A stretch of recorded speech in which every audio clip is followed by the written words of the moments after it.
si je peux résumer ma perception du monde, c'est-à-dire qu'on n'a rien sans rien et les choses se méritent. Il ne faut pas attendre que les gens t'ouvrent leurs portes gratuitement. Il faut aller toquer aux portes, il faut aller chercher sa destinée. Voilà, il n'y a rien de facile, il y a beaucoup de combats à mener. La vie, c'est un combat jusqu'à la fin. C'est ça en fait la réalité et que les gens doivent aussi prendre conscience. C'est-à-dire qu'on doit se battre. Et sur le parcours, voilà, certaines personnes ont la chance d'être bien nées, d'avoir une bonne famille, d'être vraiment à l'aise financièrement, d'avoir la chance de commencer. Et d'ailleurs, quand on voit la plupart même échouent, c'est vrai. Ils ont tellement les moyens qu'ils pensent que c'est facile, ils échouent dans tous leurs projets. Mais bon, ils ont la chance d'être bien nés, tant mieux pour eux. Mais les khoslouman, les débrouillards, nous, on doit se débrouiller. On doit se débrouiller et on peut rien attendre. Et surtout faire les choses sans attendre rien en retour. Oui. Ne faites pas des choses en pensant que demain on vous remboursera ou on vous paiera ou on vous offrera quoi que ce soit. Faites les choses de manière naturelle et spontanée. Et tôt ou tard, ça paiera. Mais aussi, il faut rester mesuré. Faut savoir aussi se contenter.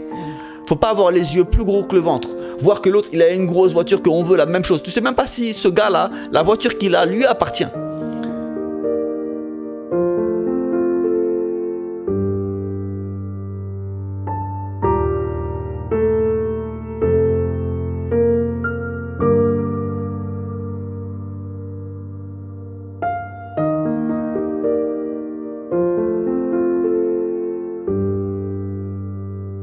Bonjour à tous, bienvenue sur Emma Écoute-moi aussi, l'émission qui vous donne la parole. Aujourd'hui, j'ai le plaisir de recevoir Steven Moussa, qui est un franco-sénégalais, consultant indépendant et expert en agriculture. Bonjour Steven Moussa. Bonjour Emma. Comment ça va? Ça va très bien, merci. Alors, je suis très contente de te recevoir sur ce plateau pour cette interview. Donc, tu t'appelles Steven Moussa. Ça fait plus de 20 ans aujourd'hui que tu es ici, au niveau du Sénégal. Tout à fait. J'aimerais savoir quelle est cette histoire-là. Voilà. Comment est-ce que ça se fait que tu es venu au Sénégal? Pourquoi déjà le Sénégal? Raconte un peu ton histoire. Ben écoute, déjà tout d'abord, merci pour l'invitation. Avec grand plaisir. J'apprécie énormément. Et de principe, quand on m'invite, je réponds toujours dans la mesure de mes capacités. Alors la question, souvent on me la pose. J'ai d'ailleurs souvent répondu. Ça fait effectivement plus de 20 ans que je suis au Sénégal, en Afrique de l'Ouest en général aujourd'hui. Je suis arrivé le 1er avril 2003 à Lomé au Togo. Incroyable. J'avais 16 ans. Alors pourquoi? C'est une longue histoire. Bon, c'est un placement judiciaire. J'étais un enfant turbulent. Donc voilà, c'est une très longue histoire. Je ne vais pas revenir dessus. Parce que ça va nous prendre beaucoup de temps. Mais en tout cas, je suis arrivé le 1er avril 2003 à Lomé, Togo. Et ensuite, j'ai fait un parcours ouest-africain en passant par le Burkina, le Mali, arrivé au Sénégal, Mauritanie également. Et donc voilà ce qui m'a amené ici. Ce que j'appelle le destin. Mais justement, à ces 16 ans-là, pourquoi avoir choisi le Togo? Pourquoi est-ce que tu t'es dit que tu allais dans ce pays-là? J'ai pas choisi. En fait, j'ai pas choisi. À l'époque, donc j'étais sous la tutelle de la justice en France. Il y avait plusieurs choix qui m'étaient proposés par rapport aux difficultés dans lesquelles j'étais à l'époque. On m'a proposé un séjour de rupture en Afrique. D'accord. Sans savoir le pays ou quel quoi. En fait, c'est juste, on m'a dit, voilà, il y a un séjour de rupture. C'était un nouveau concept à l'époque en France. En fait, on prend un jeune en difficulté en France et on l'emmène en Afrique, peu importe le pays, pour qu'il découvre autre chose et qu'il ouvre son esprit et qu'il participe aussi à des activités d'impact social. Et à l'époque, c'est ça, moi, qui m'a amené au Togo. Donc, je suis arrivé au Togo sans savoir qu'est-ce que j'allais y faire. Et j'ai fait un parcours 100% rural. C'est-à-dire que uniquement dans les villages, dans les champs. Voilà, c'est une très longue histoire. Donc, en fait, tu étais accompagné par la France dans ce processus-là. Exactement. Alors, quand je suis arrivé au Togo, sur place, j'ai trouvé un éducateur français qui m'a accueilli, avec qui j'ai fait plus ou moins 6 mois en itinérance, voilà, à travers plusieurs pays. D'accord. Voilà. Et ceci jusqu'à ma majorité, c'est-à-dire de mes 16 ans à mes 18 ans. Ok. Et quels étaient les liens avec ta famille? Bon, avec ma famille, à l'époque, c'était compliqué. À l'époque, c'était compliqué parce que, bon, moi, en fait, j'étais un enfant très turbulent. J'étais le perturbateur à l'école. Donc, on me virait de l'école, du collège, etc. À l'âge de 13 ans et demi, j'étais placé en foyer. Donc, j'étais en internat. À l'époque, c'était le plus grand internat d'Europe. Donc, il y avait plus de 500 jeunes. C'était vraiment une expérience inédite et incroyable. Donc à partir de 13 ans et demi, j'étais plus dans le cocon familial. Voilà, donc de 13 ans et demi, 15 ans et demi, jusqu'à l'obtention de mon BFM à la fin de ma 3e. Et là, bon voilà, c'était un peu de délinquance, un peu de errance. J'ai fait un peu le tour de l'Europe. Et de là, bon voilà, j'ai fait face à la justice qui m'a dit que voilà, il y avait cette option-là qui était proposée et je suis arrivé en Afrique. Donc à cette époque-là, avec mes parents, c'était très compliqué. Mais voilà, bon après, au fur et à mesure, j'ai fait mon parcours, je suis arrivé à ma majorité et j'ai fait mes choix. Et puis de fil en aiguille, voilà, la compréhension est arrivée. Et puis avec mes parents, ça s'est beaucoup amélioré aujourd'hui. Mais comment est-ce qu'on se construit quand on est aussi jeune en tant qu'homme, sans repère familial, ni paternel, ni maternel? C'est très compliqué. Après, je pense que chacun sa destinée, chacun sa méthode. Moi, j'ai jamais été vraiment très famille. Même souvent ici, on sait qu'en Afrique, les gens sont très très familiaux, la famille, la maman, le papa. Voilà, moi, souvent les gens même me critiquent un peu pour ça, parce que moi, j'ai pas cette fibre familiale, ni fraternelle. Moi, j'ai grandi entre guillemets un peu seul. Je me suis battu seul, j'ai fait ma place seul. Ici, d'ailleurs, j'étais un peu le seul blanc, en vrai. Donc, tout ça fait que ça a forgé aussi ma personnalité, un peu de manière un peu dure. Donc, voilà, c'est un peu délicat. Mais je pense que c'est avec le temps aussi qu'on mûrit, qu'on apprend à se connaître personnellement et à voir les erreurs et les problèmes qu'on a eus. Et puis après, voilà, avec mes parents, ça va beaucoup mieux. Quand j'ai eu mon premier enfant qui est là, qui m'accompagne, Maki, qui a 16 ans aujourd'hui, mes parents sont venus à cette époque-là la première fois me rendre visite. Et puis de part de là... Combien de temps ? Ben, c'était en 2009. D'accord. C'était en 2009. Ok. Ouais. Donc ils sont venus me rendre visite la première fois. Et puis jusqu'à présent, ils viennent une fois par an me rendre visite, voir la famille. Parce qu'aujourd'hui, bon, j'ai beaucoup d'enfants, j'ai 6 enfants. Donc ils sont grands-parents depuis longtemps. Donc voilà, le temps fait... son œuvre, comme on dit. Ouais. Et ça permet aussi de comprendre, toi, peut-être, les absences, les manquements de part et d'autre, et de t'adapter, en fait, tout simplement. Effectivement. Bon, moi, quand j'étais enfant, mes parents étaient toujours présents. Mes parents étaient là. C'est juste moi qui étais un enfant turbulent, en réalité. Parce qu'avec le recul, quand on regarde, c'est moi qui étais turbulent, c'est moi qui étais intenable. Mais un enfant qui est turbulent, c'est un enfant qui démontre quelque chose. Tu vois, on n'est pas turbulent pour être turbulent. Je pense que c'est peut-être pour toi une forme de montrer que ça n'allait pas. Oui, mais après, moi, je suis pas dans la psychologie. Je sais que étant enfant, j'étais déjà manuel. Vous savez, on sait que par exemple en France, dans certains pays, bon, la France a un système éducatif spécial. C'est-à-dire que les enfants, c'est l'école, c'est un peu partout pareil. C'est-à-dire l'école, si t'es bon, t'avances. Si t'es pas bon, t'es mis de côté un peu. Bon, moi, j'étais pas un enfant de l'école. J'avais beaucoup de lacunes à l'école. Mais j'étais bon dans tout ce qui était manuel. Voilà. Et en fait, le temps a fait que, arrivé ici, j'étais dans les champs et puis de fur et à mesure j'ai vu que c'est ça qui me plaisait, c'était avoir une liberté d'être en extérieur. Et voilà, donc je pourrais pas expliquer pourquoi j'étais turbulent. J'étais un enfant turbulent parmi tant d'autres. Voilà, on sait très bien que dans une salle de classe, il y a toujours le bon élève, il y a toujours le turbulent. Voilà, bon, moi je faisais partie des turbulents. Voilà. Et quand tu es arrivé au Togo déjà par rapport à cette solution qu'on t'a proposée, est-ce que toi tu t'envisageais de rester ou est-ce que même ça t'a traversé l'esprit de te dire que tu allais rester définitivement ici en Afrique? Non, à l'époque c'était pas d'actualité. Moi je suis arrivé au Togo, j'arrive à Lomé, j'ai fait une nuit à Lomé, ensuite on m'a amené en brousse, on m'a amené dans un petit village, Rinkami, j'ai fait là-bas plusieurs semaines. J'ai jamais pensé à rester en Afrique, ça m'est jamais venu à l'esprit. En fait, les choses sont venues naturellement. Par contre, à l'époque, je devais faire 6 mois. C'était un séjour de rupture, le contrat c'était 6 mois. Je devais faire 6 mois et rentrer en France. Donc 6 mois, j'ai fait Togo, Burkina Faso, j'ai traversé le Burkina Faso, j'ai fait Mali, plusieurs mois au Mali, et je suis arrivé au Sénégal. Et quand je suis arrivé au Sénégal, j'arrivais à la fin du séjour. D'accord. Et là, on m'a dit qu'on doit préparer mon retour en France. Et moi, à ce moment-là, j'ai dit à mon tuteur légal que je ne souhaitais pas rentrer. Parce que je savais que si j'allais rentrer, en fait, j'allais retourner dans le mauvais dans lequel j'étais. Et donc, je lui ai dit, écoute, moi, j'aimerais rester, si c'est possible. Et il m'a dit que la seule solution pour que je reste, c'est qu'on propose quelque chose de solide à la juge. Parce que c'est la juge qui décide de la suite.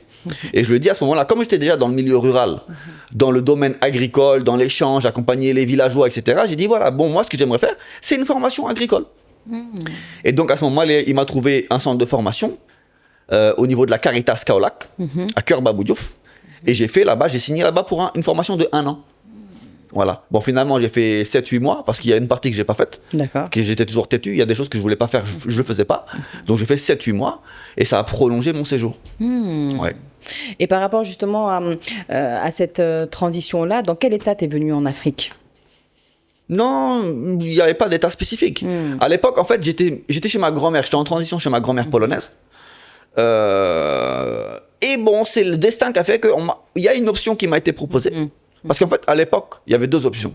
Il y avait soit on m'emmenait en centre éducatif renforcé. Parce qu'en fait, en France, il faut savoir que l'école est obligatoire jusqu'à 16 ans. Ok. Ça, c'est la loi. Si tu n'es pas à l'école en dessous de 16 ans, tu es hors la loi et tes parents sont responsables. Et ensuite, il y a les problèmes de délinquance, les petites délinquances. Donc, la juge, à ce moment-là, comme moi, j'étais implaçable, on m'avait envoyé dans des foyers, dans des familles d'accueil, partout ça se passait mal. La juge, elle était à saturation. Et donc, il y avait l'option de centre éducatif renforcé. En fait, ça, c'est une étape avant la prison pour mineurs. D'accord, ok. Et l'éducatrice qui était en charge de moi à l'époque savait que j'avais pas le profil, en fait. J'étais pas un délinquant terroriste ou quoi. J'étais voilà, un enfant perturbé qui faisait un peu n'importe quoi. Mais ça n'allait pas jusqu'à aller à ce point-là. Donc, elle savait ça et elle a fait en sorte de trouver une option parallèle qui était le séjour de rupture en Afrique. C'était tout nouveau à l'époque. Et donc, bon, moi, j'ai choisi l'option.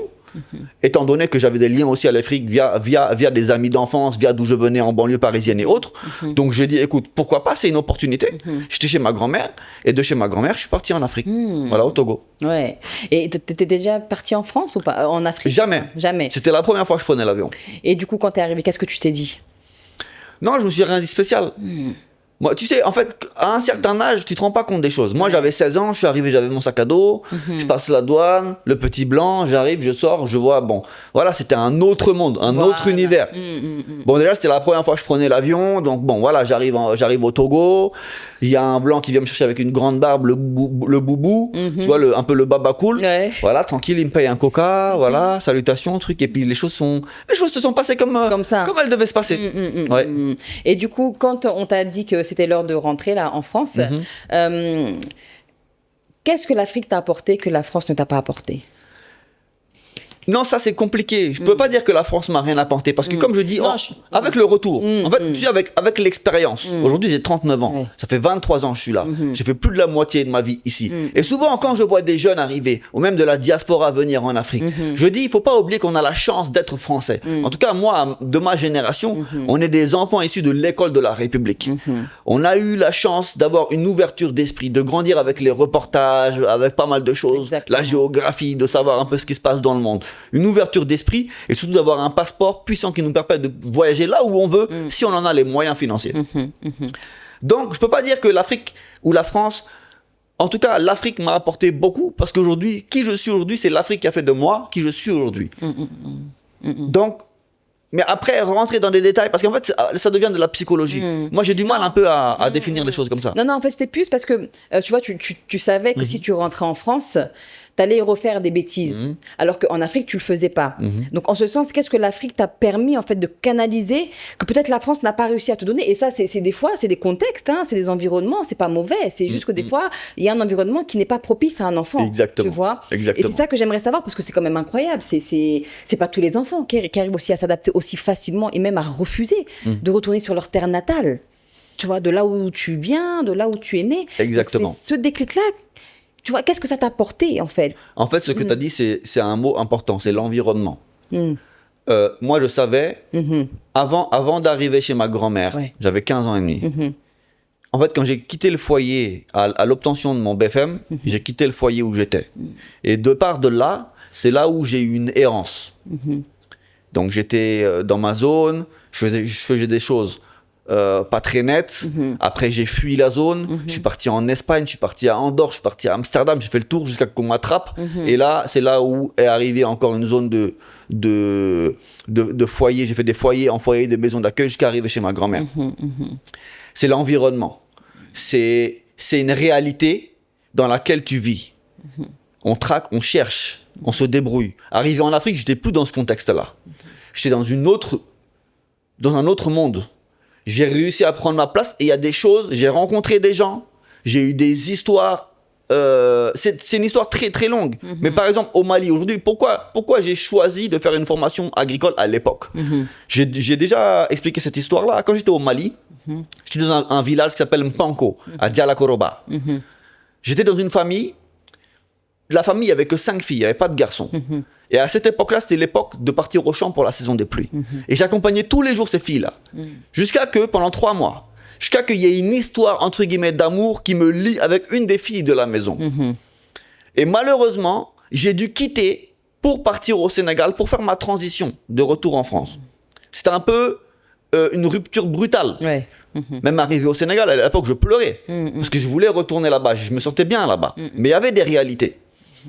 Et quand j'ai compris que je pouvais rester, si je proposais quelque chose de solide, comme j'étais déjà intégré dans l'agriculture, je me suis dit que je vais faire une formation agricole pour renforcer mes capacités et voir si vraiment c'est ça qui me tient. Voilà, c'est ça un peu cette histoire-là qui m'a amené dans l'agriculture et c'est ça qui a fait que je suis resté jusqu'à ma majorité. Ouais. Incroyable. Pour au final même faire ta vie ici au Sénégal. Exactement. Donc aujourd'hui tu parles le Wolof. Comment est-ce que tu arrives à concilier, parce que voilà, tu es consultant, tu es entrepreneur, tu es un acteur engagé aussi dans le domaine agricole. Comment tu arrives à concilier tout ça au-delà du fait que tu sois papa aujourd'hui de 6 enfants? C'est une bonne question, mais encore une fois, tout se fait... En fait, les choses évoluent avec le temps. On m'appelle le Baker Khoslouman. Je suis un Khoslouman de base, je suis un débrouillard. J'ai commencé ici l'entrepreneuriat à la sortie de ma formation. C'est-à-dire en 2004, je commençais déjà à entreprendre dans l'agriculture, ici au Sénégal. Et au fur et à mesure, les affaires évoluent, les business évoluent, jusqu'à qu'aujourd'hui, je suis à un stade plus de transmission et d'impact social. Même s'il faut gagner de l'argent, et c'est ça le plus difficile en réalité, mais de fil en aiguille, de rencontre en rencontre, c'est en marchant qu'on rencontre des gens. Il faut être dans l'activité, il faut être dans l'action pour ouvrir des portes et trouver des opportunités. Donc effectivement, je suis entrepreneur, consultant, j'accompagne énormément de gens dans leurs projets agricoles principalement, parce que de base, moi je suis expert principalement et spécialisé dans le dimensionnement des exploitations agricoles autonomes. C'est-à-dire qu'aujourd'hui, les gens qui veulent investir dans l'agriculture, c'est une mode au Sénégal, en Afrique, c'est un des placements principaux de la diaspora et de la classe moyenne. Mais un champ, une ferme, il faut l'aménager. On a besoin d'infrastructures. Et moi, mon rôle, c'est d'accompagner ces porteurs de projets-là à identifier les infrastructures dont ils ont besoin et de les dimensionner et ensuite de réaliser l'étude financière pour leur dire, voilà, vous avez besoin de tant d'argent pour réaliser votre projet. Et ensuite, c'est de les guider pour éviter qu'ils fassent des erreurs. Voilà. Donc ça, déjà, ça a un aspect économique parce que je vends mon service, mais ça a aussi surtout un impact aussi social parce que ça permet aussi aux gens d'éviter de faire des erreurs et d'avoir un impact parce que si le projet réussit, c'est de la création d'emplois derrière. En fait, c'est vraiment une économie d'échelle qui se crée. Ouais, je comprends très bien. Donc là, aujourd'hui, tu es franco-sénégalais, tu as la nationalité sénégalaise. Comment est-ce que cette double culture, elle influence ta vision concernant le continent africain? C'est toujours un peu délicat de répondre à certaines questions que je dirais psychologiques, etc. C'est vrai que j'ai une double culture. Et j'ai une double culture franco-sénégalaise, mais surtout de banlieusards parisiens, de la banlieue parisienne, et de sénégalais rural. Et c'est ça qui fait aussi aujourd'hui que ce mélange-là a un impact au niveau national et sur les réseaux sociaux. Parce que justement, j'ai une vision des choses qui n'est pas 100% africaine. C'est vraiment un mélange qui fait que beaucoup de gens se reconnaissent en moi et comprennent mon discours. Souvent, les Sénégalais qui n'ont pas une ouverture d'esprit très grande n'arrivent pas trop à comprendre aussi mon impact et me trouvent peut-être arrogant ou prétentieux ou trop dur. Mais en fait, il faut savoir que c'est l'expérience. C'est l'expérience. Comme je dis souvent, la dureté de la réalité, parce qu'en fait, la vie est dure pour tout le monde. Il n'y a pas un endroit plus facile que l'autre. Et c'est ça qui fait que, voilà, aujourd'hui, je suis là. Et ce mélange-là, j'essaie de le transmettre comme je peux, via mes vidéos, via mon contenu, via mon mindset. Ça, c'est gratuit, c'est disponible à tout le monde. Et j'essaie de le transmettre aussi aux gens qui me contactent pour des projets, justement, d'aménagement au Sénégal ou en Afrique de l'Ouest en général. Par rapport à la culture sénégalaise, est-ce que ça n'a pas été difficile de t'adapter, passant d'une culture française à sénégalaise? Non, pas tellement. Pas tellement. Moi, j'ai grandi en famille d'accueil, en fait, ici au Sénégal et au Mali. C'est-à-dire que j'étais dans des familles sénégalaises, maliennes, du matin au soir, dormir chez eux, tout faire chez eux. Et c'est ça qui a fait qu'aujourd'hui, je parle le Wolof comme je parle le Wolof. C'est ça qui a fait qu'aujourd'hui, je connais certaines choses de la vie réelle des Sénégalais parce que j'ai vécu dedans. Mais en réalité, très rapidement, j'ai dû me créer ma bulle, créer mon environnement pour aussi me protéger. Qui a fait qu'aujourd'hui, je suis toujours là après 23 ans. Et j'ai fait mon parcours. Parce qu'il y a des réalités, il y a beaucoup de problématiques locales qui sont très dures. Donc, c'est ça. À un moment donné aussi, il faut se créer son propre monde à l'intérieur du monde réel. Ouais. Ça, c'est ma vision des choses. Mais comment est-ce qu'on le crée quand on est seul, en fait? Ah, mais ça, c'est une question de volonté. C'est une question de volonté. C'est pas évident. C'est pas évident. Parce que là, tu es tout seul. C'est-à-dire que c'est pas chez toi. Tu vois, t'as personne, t'as pas un repère aussi. Là, en fait, tu es là, dans une famille, même si elle t'accueille avec amour ou ce qu'elle te donne, tu restes quand même un étranger. En plus, avec une couleur de peau qui est complètement différente. Tout à fait. Tu vois. Donc là, c'est vraiment une force en toi que tu as dû avoir aussi pour te créer cette bulle-là. C'est exactement ça. C'est ce qu'on appelle le mindset. Ouais. C'est-à-dire que moi, tout ce que j'ai fait, je l'ai fait de manière naturelle et sans calcul. Je vais te donner une anecdote. J'ai marié ma première femme. On est séparés depuis 10 ans. D'accord. Mais ma première femme, la mère de mes trois premiers enfants, c'était la fille de ma famille d'accueil à Pout. D'accord. La famille Traoré. Il y a eu beaucoup de problèmes avec ma belle-mère à l'époque, quand elle était enceinte de mon premier enfant. Et j'ai eu ma première vente de pépinière. J'ai pris mon argent, j'ai acheté un petit terrain et j'ai construit une chambre dedans, une chambre simple. Et je suis parti là-bas avec ma femme et mon bébé, au milieu de nulle part. Pas d'eau, pas d'électricité. Ah oui. Aucun confort. Incroyable.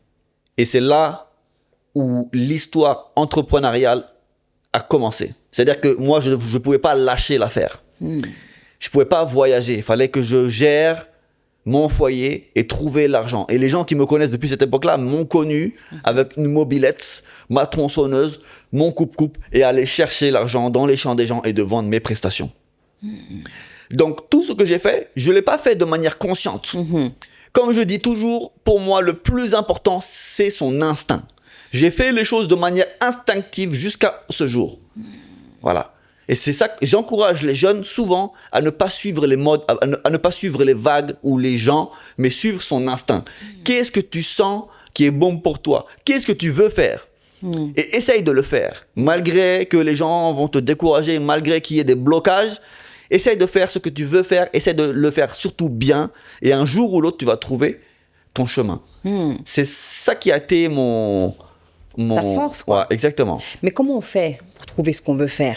Tu vois, parce que toi, tu as une force, on dirait, tu vois, naturellement. Mais les personnes qui sont cantonnées, qui ont les parents, qui ont une énorme influence aussi sur les enfants, tu vois, même son environnement, les amis, etc. Comment on fait pour réellement connaître, savoir, tu vois, ce qu'il faut faire? C'est ça le grand problème. Et comme je dis souvent en Wolof, Aduna Bop sa Bop là. C'est-à-dire que la vie, en fait, c'est chacun pour soi, chacun sa tête. Oui, tu as des parents, tu as des frères et sœurs, tu as des amis, tu as des relations. Ouais. Mais ce n'est pas eux qui vont faire ta vie. Ce n'est pas eux qui vont construire ta vie. À un moment donné, tu dois travailler sur toi. Et aujourd'hui, on est dans un monde numérique. Moi, à l'époque, il n'y avait pas d'Internet. C'est ça. Il n'y avait pas de réseaux sociaux. Il n'y avait pas de téléphone tactile. C'est arrivé bien plus tard. Aujourd'hui, la jeunesse du monde, pas qu'africaine, mais du monde, a la chance d'avoir un outil à disposition avec le smartphone, les réseaux sociaux, tout, YouTube. Tu peux apprendre énormément de choses et découvrir qu'est-ce qui t'intéresse. Quelle est ta passion? Et souvent, l'erreur que les gens font, c'est de suivre la masse. Je veux être étudiant. Bon, ils font des études jusqu'à bac plus on sait pas combien. Et à la fin, il n'y a pas de travail, il n'y a rien, il n'y a pas de débouché. Ils font des choses sans savoir pourquoi ils le font. Parce que les gens leur disent de le faire. Donc, ils suivent un courant qui n'est pas le leur. Et c'est pour ça que je dis que, en fait, à un moment donné, il faut s'asseoir. Il faut suivre son instinct. Moi, les choses sont venues naturellement. On m'a emmené en milieu rural. J'étais en Afrique. J'ai appris l'agriculture avec les villageois. Et je me suis dit, je dois faire une formation agricole. Personne ne m'a forcé à le faire. Je l'ai fait. Dans des conditions très difficiles. Je l'ai fait. Les gens se me moquaient de moi. Qu'est-ce que fait ce petit blanc dans la brousse? C'était ça. Mon quotidien, c'était ça. À l'époque. Tout le monde voulait partir en Europe, en France. Mais toi, qu'est-ce que tu fais là? De 16 ans à 18 ans, j'ai eu ma majorité, je suis parti en France pour faire mon jugement. J'ai cherché du travail pendant 2-3 mois, je trouvais rien. Je suis rentré avec pas grand-chose. À cette époque-là, heureusement, mes parents m'ont quand même soutenu. Voilà, ils m'ont soutenu. Et j'ai creusé, j'ai forcé, j'ai essayé de créer ma place. J'ai fait des allers-retours en France de 2006, ma majorité, à 2009. D'accord. J'ai fait plusieurs allers-retours parce que, encore une fois, j'ai la chance d'être français, d'avoir le passeport français. Il me suffit d'avoir un billet d'avion pour partir, essayer de trouver un peu d'argent, revenir. C'était très difficile. J'ai fait des jours, des dizaines de jours dans la rue, à dormir dans la rue, dans des cages d'escalier, sur des bancs, à gratter des 1 euro à droite à gauche pour manger, à traquer du travail. Wow. Les gens ne comprennent pas. Oui, mais t'es français. Oui, je suis français, et alors? On pense que c'est le passeport et que voilà, c'est la vie facile. Oui, mais c'est-à-dire que peu importe là où tu vas, si tu connais personne ou personne peut t'héberger, ou même moi, j'ai pas besoin qu'on m'héberge. Je vais là où le destin m'emmène et je sais et je crois à la destinée. Ça veut dire que dangay dor dadji ak ay nit. Tu dois marcher, souffrir pour rencontrer des gens. Et si je dois raconter ici toutes les anecdotes, toutes les rencontres qui ont fait que je suis arrivé là où je suis aujourd'hui, et encore une fois, je suis arrivé nulle part. Je suis un simple débrouillard, c'est tout. Mais en tout cas, ce sont des rencontres et il faut marcher pour les rencontrer. Il faut souffrir. Donc, j'ai souffert. Jusqu'à aujourd'hui, je souffre parce que c'est pas facile. C'est pas facile. Mais, à la naissance de mon premier enfant, je vais sauter toutes les étapes de ce parcours-là de 2006 à 2009. Parce qu'il y a énormément d'anecdotes, beaucoup de choses. À la naissance de mon fils, j'étais parti en France, sur la Côte d'Azur, pour un contrat de 6 mois. J'ai eu des complications parce que les gens étaient jaloux, etc. Bon, j'ai fait 1 mois et demi. Je suis rentré avec moins d'1 million dans ma poche. Ma femme était déjà enceinte. Je suis resté jusqu'à l'accouchement. Et quand mon fils est né, mon premier fils est né, je me suis dit, je ne peux plus me permettre de faire des allers-retours pour ne rien gagner. Parce qu'en fait, quand tu comptes ton billet d'avion, quand tu comptes le coût de ton logement, le coût de ta nourriture, et même quand je partais en France, je ne mangeais pas. Je me restreignais, je ne sortais pas. On m'appelait le prisonnier. Parce que je ne sortais pas, je ne profitais pas de la vie. Tout ce que je gagnais, je le mettais de côté. Ce qui m'a permis d'acheter mon premier terrain au Sénégal et de démarrer petit à petit. Mais comme mon fils est né, je me suis dit, maintenant, je dois faire ma place ici. Je dois faire ma place ici. J'avais déjà créé ma première pépinière. Je vendais des agrumes, des manguiers. Voilà, donc je vendais mes plants à droite, à gauche. Et d'un client, 2 clients, 3 clients. Encore une fois, la destinée fait qu'un jour, je tombe sur un client qui me demande qui peut lui installer son champ. Je lui dis, écoute, moi, je te vends les arbres. Si tu veux, je te les plante. Et c'est comme ça, de fil en aiguille, je suis devenu prestataire de service dans l'accompagnement d'installation. Le premier champ que j'ai aménagé, c'était en 2009. Wow. Et à l'époque, il n'y avait pas de réseaux sociaux. C'est-à-dire que c'est les gens, un client qui est satisfait, qui te met en contact avec son ami, et tu as un deuxième client, un troisième client, et c'est comme ça. Et après, on essaye, avec les capacités et l'expertise que j'ai gagnées, ces quelques années de formation, même en partant en France, j'ai gagné de l'expertise, dans du maniement d'outils, des tronçonneuses, des broussailleuses. J'ai créé ici, j'ai proposé ici des prestations qui n'existaient pas. Élaguer les arbres des gens, en échange du bois, j'étais même pas payé. On faisait 50-50 sur le bois. Donc en fait, c'est ça qui a fait que j'ai avancé au fur et à mesure. Et c'est ça qui fait qu'aujourd'hui, j'ai une expertise de plus de 20 ans dans le domaine. Voilà. C'est ça, quand tu me parles de destinée, je comprends mieux au travers de ce que tu me racontes, en fait. Parce que toute ta vie, elle a été, j'ai l'impression, guidée, en fait. Exactement. Tu vois? C'est-à-dire que le déplacement là, de la France vers le Sénégal, c'était pas pour rien. Exactement. C'était pour ça. Pour ce que tu es devenu, pour qui tu es aujourd'hui. Exactement. En fait. Et c'est pour ça, ce que tu disais là, tout à l'heure, de ne pas avoir peur, bah, t'en es la preuve, en fait, vivante. Parce que tu es passé par des choses qui ne sont pas faciles. qui sont très difficiles, qui sont même pour certains insoutenables, tu vois. Mais tu avais cette confiance-là, et au final, tu as eu raison d'avoir cette confiance, parce que tu aurais pu te dire, ah non, c'est trop pour moi, bon, je rentre en France, voilà, j'essaie de me débrouiller comme je peux, faire ce que je peux faire, mais au final, tu n'aurais pas eu tout ce que tu as aujourd'hui. Exactement. Tu vois un peu ce que je veux dire? Exactement. La vie, c'est incroyable. Hein, mais après, je dois dire qu'aussi, on doit suivre son destin, et on doit faire des choix. Ouais. Et le plus important, c'est que les choix qu'on fait aussi, on doit les assumer. Oui. Parce que j'ai eu des réussites, j'ai eu des échecs bien sûr. aussi. Ouais, j'ai gagné à droite, j'ai perdu à gauche. Mais comme je le dis toujours, moi j'ai fait le choix. J'ai été père de famille, responsable de famille très jeune, très tôt. Et j'ai la chance de n'être jamais influencé dans la consommation. Parce qu'on voit souvent les jeunes, ils commencent à travailler, ils s'achètent des beaux habits, des nouveaux téléphones, des trucs chers pour voilà, le bling-bling. Moi, j'ai jamais été bling-bling. Ouais. C'est ma grande force, en fait. Parce que tout ce que je gagnais, je me restreignais dans le confort pour déjà nourrir ma famille, gérer ma famille, mais aussi potentiellement mettre de côté pour investir. Et c'est comme ça, j'ai commencé petit à petit pour construire aujourd'hui un petit patrimoine. Tu comprends ce que je veux dire? Exactement. Mais bon, les choses sont pas faciles. C'est pas facile. Et c'est pour ça qu'aujourd'hui, j'essaye de transmettre ce mindset-là aux jeunes. Parce qu'on est dans un monde aujourd'hui que j'appelle fast-food. C'est-à-dire qu'on veut tout de suite. On voit aujourd'hui des parcours d'entrepreneurs, entre guillemets, parce que c'est pareil, le mot entrepreneur a été détourné maintenant avec les réseaux.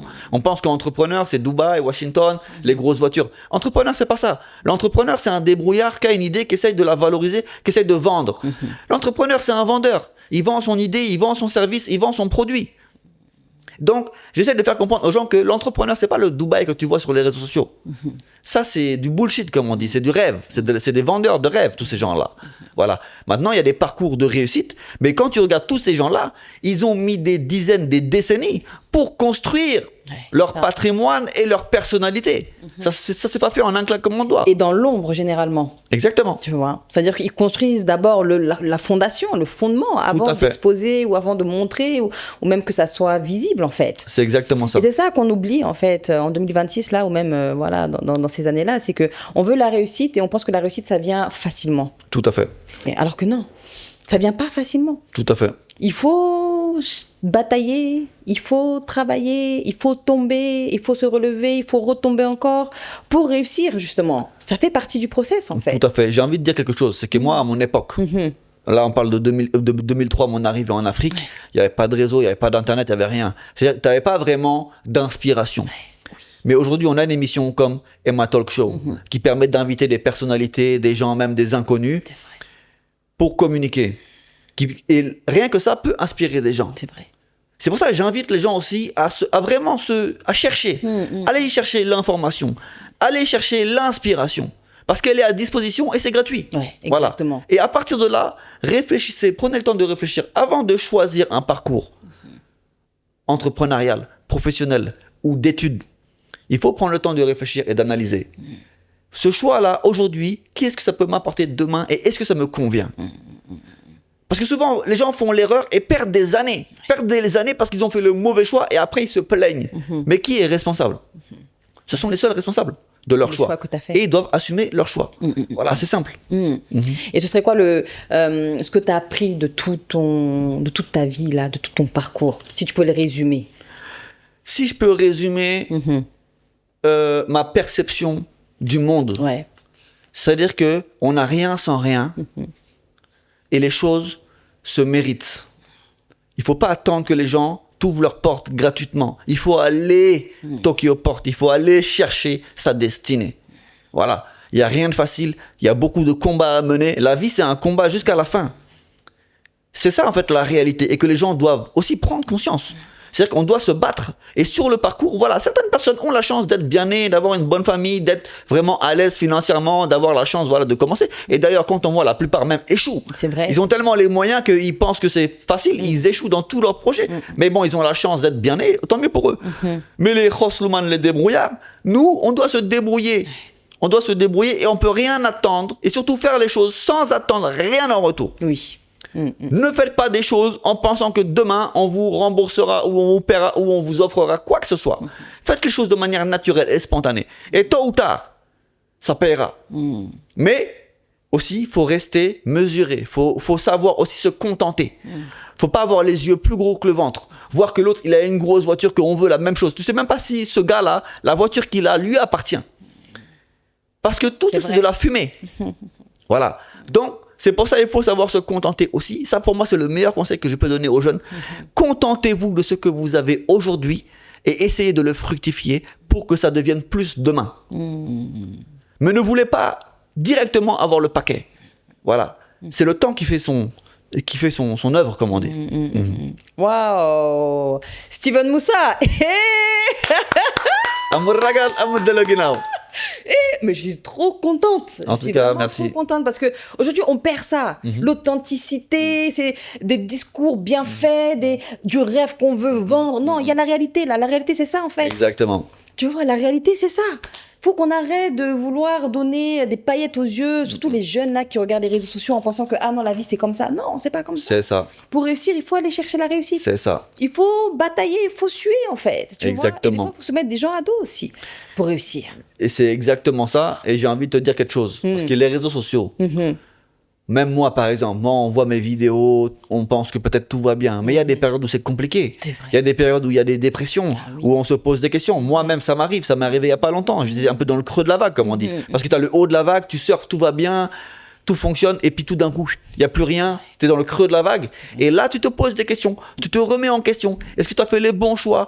Est-ce que la concurrence, est-ce que ceci, cela? Est-ce que tu comprends ce que je veux dire? Bien sûr. Donc aussi, il ne faut pas se fier aux apparences. On a tous des problèmes.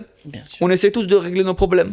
Mais aussi, l'union fait la force et il faut qu'on essaye de s'unir pour un seul objectif aujourd'hui. Ce serait lequel? Soukoli Réomi.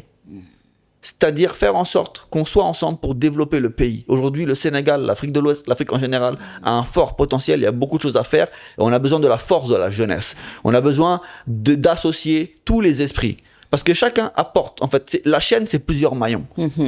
Et on doit arrêter de se faire la guerre entre nous et s'associer pour justement avoir un impact. Il ne faut pas avoir toujours l'argent qui va arriver. L'argent arrivera tôt ou tard. Mais l'objectif, en tout cas moi, mon objectif aujourd'hui, c'est d'avoir un impact concret au niveau national. Ouais. Voilà. Ok. Waouh, en fait, c'est ça dépasse même aujourd'hui ce que tu fais. C'est que c'est même une vision que tu portes au travers de ce que tu fais. Moi, c'est ce qui m'anime aujourd'hui.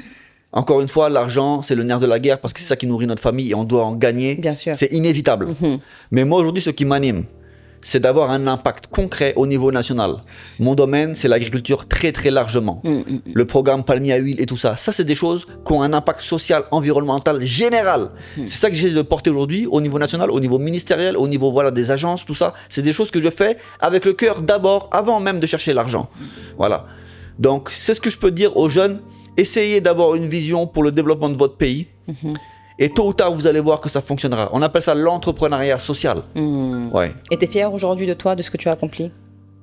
Oui, je peux dire que, bon, en tout cas, je me plains pas. Ouais. Je regarde ce qui se passe dans le monde, les gens souffrent. Il y a beaucoup de souffrances, des guerres, des famines, beaucoup de choses qui se passent. Voilà, même si nous aussi on souffre. En tout cas, alhamdoulilah, j'ai mes 2 pieds, mes 2 jambes et ma volonté. Et j'essaye d'avancer comme je peux. Mes parents sont fiers de moi, mes proches sont fiers de moi, mes enfants sont fiers de moi. Et ça fait que je suis fier de moi. Mais le combat n'est pas fini. Top. Très contente, Steven Moussa, en tout cas, de t'avoir reçu sur ce plateau. Et merci encore pour ce beau témoignage et ces paroles qui vont, j'espère, en aider plus d'un. Et merci à vous d'avoir regardé cette interview jusqu'à la fin. Et je vous dis à très vite pour une nouvelle émission de Emma. Écoute-moi aussi. Ciao, ciao.